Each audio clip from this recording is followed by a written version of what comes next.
Saudara yang dicintai oleh Kristus Yesus, di mana saudara berada saat ini mengikuti dari apa yang disampaikan oleh pemerintah tentang lockdown.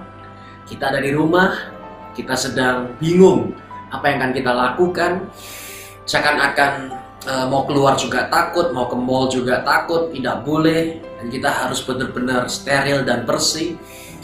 Saya ingin menyampaikan, tidak usah takut atau khawatir, karena meskipun di dalam keadaan yang semacam ini atau lockdown ini, ada 7 hal yang bisa saudara sadari dan pahami, tentu saja di dalam Kristus Yesus. Yang pertama yaitu adalah be positive. Ini paling dasar, ini yang paling awal, yang dimana detik ini juga jadilah orang yang positif. Tuhan kita ini adalah Tuhan yang positif.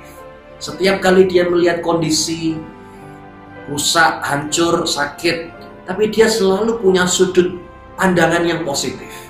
Nah, apabila Yesus saja punya sudut pandang yang positif, pola pikir yang positif, dirinya yang selalu positif, saat tidak ada makanan dia pun juga berkata, tidak tahukah bahwa manusia hidup bukan dari roti saja, lihatlah burung di udara, Tuhan berkata. Berarti kan dia adalah pribadi yang positif.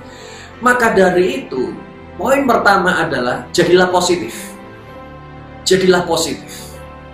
Kalau bisa saya berkata jadilah positif, ini boleh berulang-ulang kali, karena ini yang paling dasar dan yang paling awal. Saudara lihat, ingatlah posisi Anda dalam Kristus Yesus. Menjadi positif, be positif. Setiap perkataan kita positif, setiap tindakan kita positif, setiap diri kita, pola pikir kita positif. Diajak bicara sama keluarga, diajak rundingan sama orang, positif dulu saudara.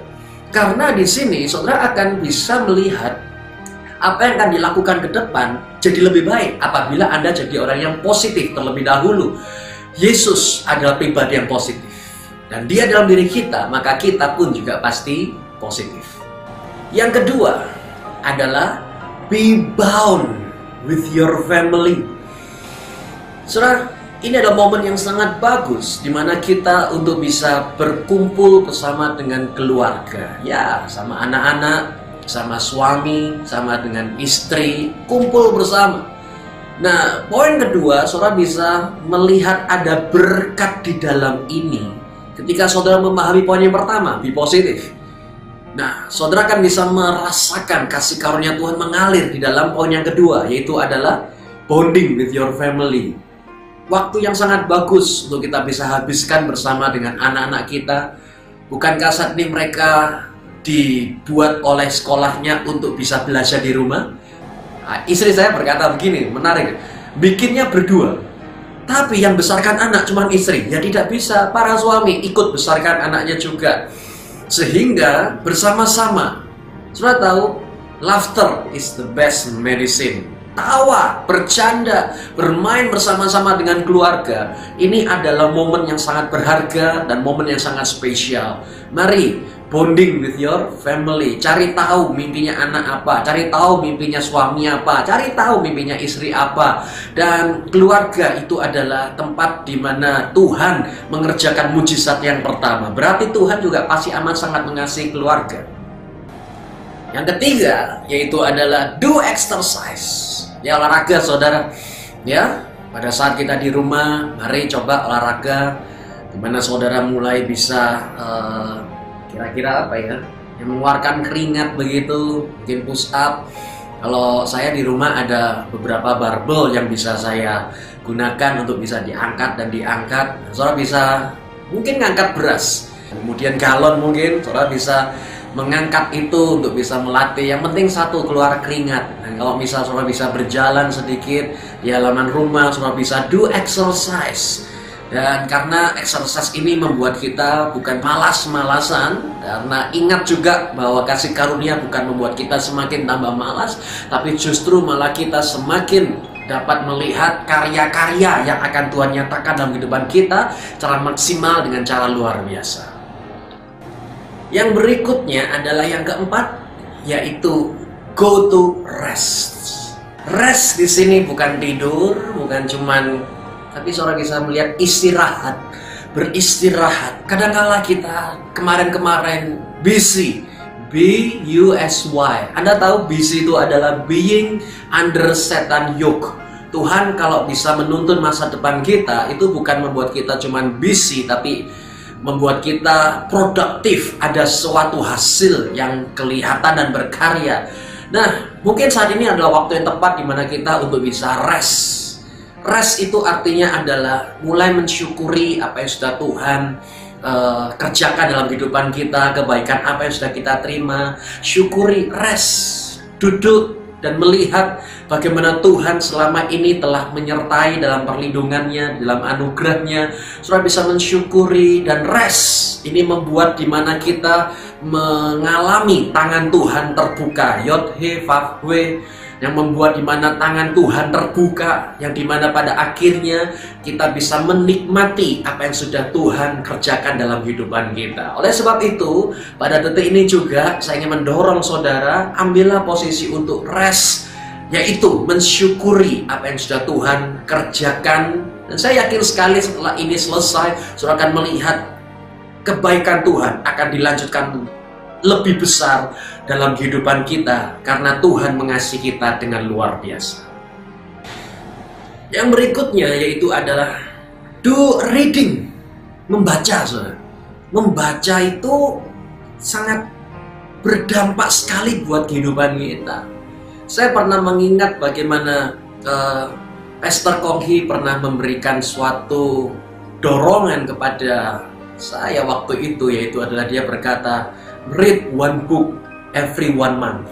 Bacalah satu buku setiap 1 bulan. Berarti di sini dimana kita melihat otak kita itu perlu dilatih dengan cara bagaimana? Bukan nonton TV, tetapi membaca. Nah, membaca buku ini akan memberikan suatu pandangan yang berbeda, karena saudara akan mulai melihat apa yang akan disampaikan oleh buku tersebut. Dan bagus juga kalau misalnya saudara membaca Bible, karena pada saat Anda membaca firman Tuhan, di situ saudara bisa mendapatkan bukan cuma melatih otak, tetapi mendapatkan apa yang Tuhan katakan dalam kehidupan kita. Membaca itu sangat penting sekali. Dan saya yakin bahwa bersama dengan Tuhan, Tuhan akan mengubah logos itu akan menjadi rema. Kata-kata yang tertulis akan keluar menjadi rema buat saudara, sehingga itu akan menjadi tuntunan dari Tuhan buat Anda semua yang dicinta oleh Yesus, sehingga engkau akan melihat rancangan Tuhan tidak pernah gagal, tapi rancangan Tuhan penuh dengan rancangan dengan damai sejahtera, dan damai sejahtera Tuhan yang akan memberikan kepada kita kemenangan yang gila gemilang. Do reading, karena ini waktu yang sangat banyak sekali untuk kita bisa pakai untuk membaca. Yang keenam adalah listen to music, dengarkan lagu, saudara. Lagu ini sangat penting sekali, dan lagu ini akan sangat bisa memberikan pengaruh yang berbeda dalam kehidupan kita. Saudara tahu bahwa telinga kita itu mendengar suara-suara yang ada di sekitar ini. Ada suara dari televisi, ada suara dari teman kita, ada suara dari bahkan dari diri kita sendiri. Ketakutan itu sepertinya berkata-kata sehingga telinga kita mendengarkan ketakutannya kita sendiri. Itulah sebabnya kita butuh mendengarkan sesuatu yang dimana ini akan membuat padang gurun itu sepertinya disiram oleh air dan mendapatkan kesegaran, yaitu adalah lagu, puji-pujian, praise and worship. Dengarkan puji-pujian, saudara, ya, sehingga saudara bisa mendalami apa yang Tuhan katakan di tengah-tengah yang terjadi. Karena Tuhan tidak pernah meninggalkan kita.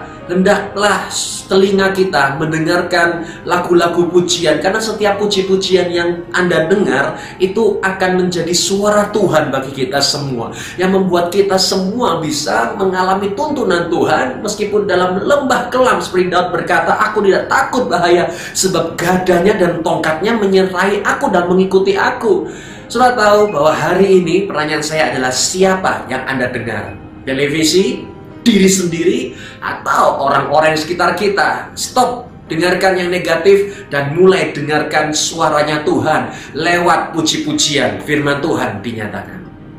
Dan yang ketujuh, yaitu take a note, mencatat. Maksudnya seperti apa? Saya temukan bahwa di dalam Bible, Mazmur itu ada kata Selah.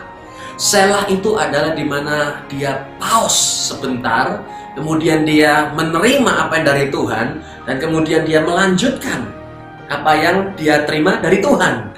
Sudah tahu dalam kehidupan kita, kadang-kala di masa semacam ini, take a note. Take a note itu adalah mencatat.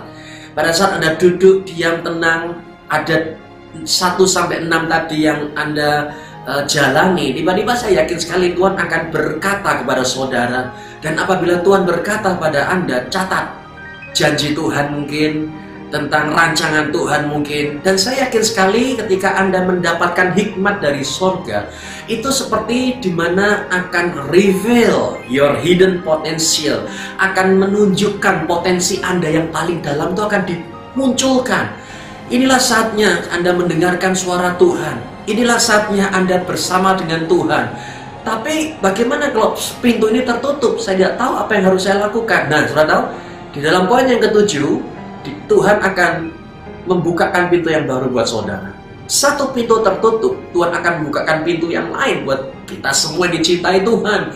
Jangan mengandalkan satu pintu, kemudian kita merenungi pintu tersebut, meratapi pintu. Oh tidak, aku tidak bisa lagi mendapatkan seperti itu, seperti yang kemarin, karena ini sudah tertutup karena kondisi. Sudah tahu? Stop. Karena saya yakin sekali Tuhan akan berbicara kepada saudara untuk jalan yang baru, jalan yang belum pernah difikirkan, didengar, atau diketahui oleh kita yang dicintai oleh Tuhan. Tuhan akan reveal kepada saudara. Dan satu hal yaitu adalah ketika Tuhan menunjukkan pada Anda, saudara catat bukan? Nah begitu dicatat, saya yakin sekali akan ada step yang kedua, step yang ketiga yang akan Tuhan tunjukkan. Jadi selama momen-momen semacam ini, gunakan notes atau catatan saudara untuk mencatat apa-apa yang akan Tuhan katakan kepada kita, mengarahkan kita untuk satu destiny yang amat sangat luar biasa. Mari, jangan andalkan apa yang terjadi di belakang, jangan andalkan pengalaman-pengalaman di masa lalu, tapi andalkan Tuhan. Karena saya yakin sekali bahwa kasih karunia Tuhan itu baru setiap pagi, dan hari ini Tuhan akan memberkati engkau dengan cara Tuhan yang baru, karena engkau dicintai Tuhan dengan luar biasa. Baik, itulah 7 hal, 7 macam-macam yang bisa kita jalani atau kita bisa pahami dalam kehidupan kita, dan terutama dalam masa-masa momen lockdown semacam ini. Oleh sebab itu, Anda bisa mensubscribe video ini untuk mendapatkan video-video yang berikutnya, dan silakan komen di bawah ini tentang pengalaman yang sudah Tuhan berikan pada saudara. Saya yakin mujizat Tuhan akan semakin dinyatakan. Yang ingin saya sampaikan adalah you are precious. Engkau ini sangat berharga. Jangan izinkan dunia untuk mengambil saudara, atau engkau memberikan dirimu pada dunia. No. You are precious and you are beloved. Engkau terkasih, dicintai oleh Kristus Yesus. Baik, dan sampai jumpa lagi di Get Grace and Truth Encouragement. Anugerah di dalam kebenaran yang memberikan kekuatan dalam kehidupan kita. Saya yakin sekali bahwa kita di dalam Yesus, kita pasti akan alami yang terbaik pasti dinyatakan.